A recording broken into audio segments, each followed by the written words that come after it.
Welcome to the deep dive.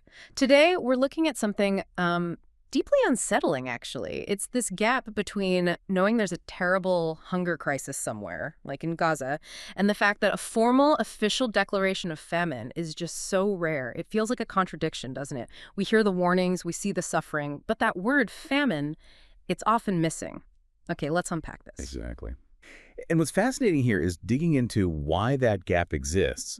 We need to understand the really specific, almost scientific conditions that have to be met to legally call something a famine, and the role of these big international bodies like the IPC, that's the Integrated Food Security Phase classification, plus, the unique challenges on the ground, especially in conflict zones like Gaza, that make getting that official declaration so incredibly difficult. We're drawing a lot from the AP's reporting here. Right. So let's start there with the reality in Gaza. It's grim. For months now, we've had UN officials, aid groups, experts, pretty much everyone sounding the alarm. They're saying Palestinians are right on the brink of famine, living conditions that are, well, hard to even imagine. And just this Tuesday, the IPC itself said the, quote, worst-case scenario of famine is currently playing out. That's a powerful statement. It really is. And to get a sense of the scale, think about this. Gaza has about 2 million people, Palestinians, who are almost entirely dependent on outside aid now. Their own ability to produce food locally, it's been, well, decimated by Israel's offensive over the last 21 months. Basically wiped out. Wiped out. So no local crops, no farms. Pretty much. And that creates this huge long-term dependency. It's not just a temporary thing. Even though Israel did ease a blockade back in May, what aid groups are saying consistently is that only a tiny amount of aid, a trickle of assistance, is actually getting through. Just a trickle, not nearly enough. Nowhere near what's needed every single day. And the human cost of that, it's just devastating. We hear these stories like 5-month-old Zainab, her family in the hospital said she died from malnutrition-related causes. Just heartbreaking. And the UN World Food Program, the WFP, they're reporting nearly 100,000 women and children suffering from severe acute malnutrition. Can you picture that number? 100,000. And they say a third of Gaza's population has gone days without eating anything at all. Imagine that, you listening right now going days. That's almost impossible to comprehend. And the Gaza Health Ministry, they reported 82 deaths linked to malnutrition just this month, 24 of them children. Here's where it gets really interesting, or rather perplexing. With all this evidence, all these reports, why isn't it officially called a famine? What's the holdup? That is the crucial question. Because even with those awful numbers, the international community has this very specific, very technical process for declaring famine. It's run by the IPC, the Integrated Food Security Phase classification. This body was set up back in 2004, actually during the Somalia famine, to try and standardize how these things are assessed. It includes, the UN agencies, aid groups, governments. It's the main authority for saying, yes, this is technically a famine. Okay, so it's like a scientific panel for hunger crises. Sort of, yeah. Yeah. They have very strict criteria. And those criteria, they're not easy to meet, are they? I looked into this. The IPC needs 3 things, all happening at the same time. First, at least 20% of households, 1 in 5 families, have to be facing an extreme lack of food, like literally starving. Absolute food deprivation. Second, malnutrition in children. At least 30%, nearly a third of kids between 6 months and 5 years old have to be acutely malnourished. And they measure this precisely, like weight for height or arm circumference. It's not just a guess. Very specific metrics. And then the third one, this is maybe the starkest, mortality rates.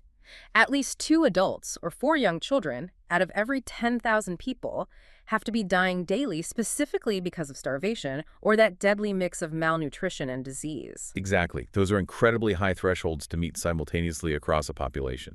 And importantly, famine can be declared in specific pockets or areas. It doesn't have to be the entire country or region. That adds complexity too. If you look back, the IPC has only actually declared famine a few times. Somalia in 2011, parts of South Sudan in 2017, and again in 2020, and parts of Sudan's Darfur region just last year. So it's really rare. Extremely rare. But what's significant and worrying is that the IPC did say this Tuesday that Gaza has reached the famine thresholds for lack of food in most areas, and it's hit the threshold for acute malnutrition, specifically in Gaza City. So parts of the criteria are being met. Yes. The data, as much as they can get, suggests those specific conditions are present in some places and for some metrics. But still, no full formal declaration for the whole region.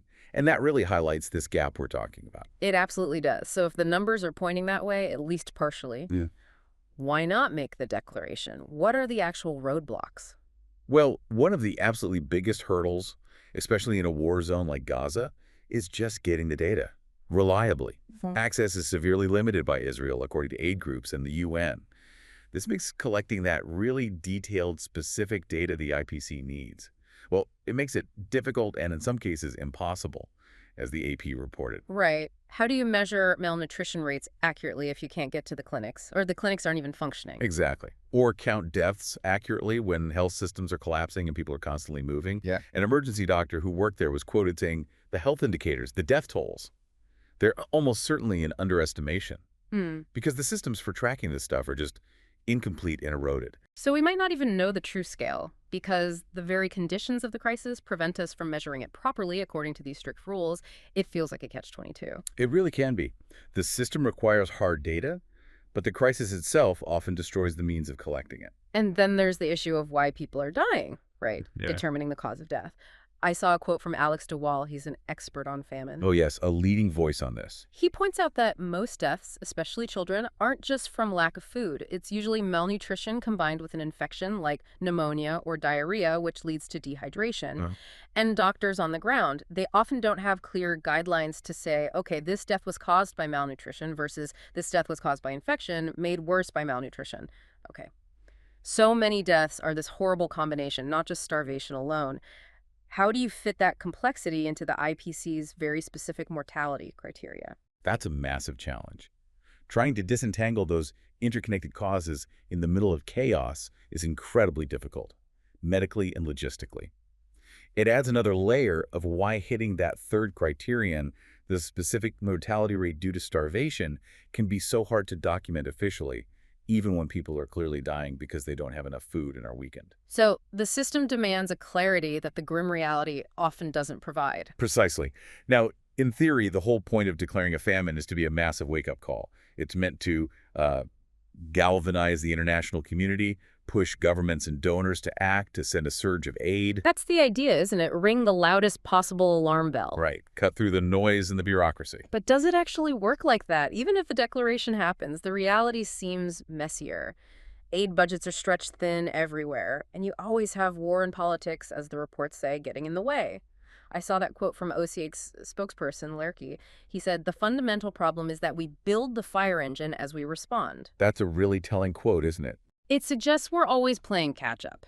The systems aren't really set up before the disaster fully hits. We wait for the official alarm, but by then, it can be too late for many.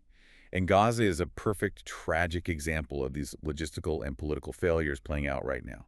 There's reportedly plenty of food and other aid sitting right there, gathered on Gaza's borders, enough to make a difference.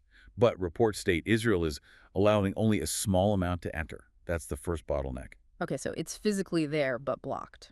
And then, inside Gaza, even the aid that gets through faces huge problems. Distribution is incredibly difficult due to gunfire, chaos, and looting.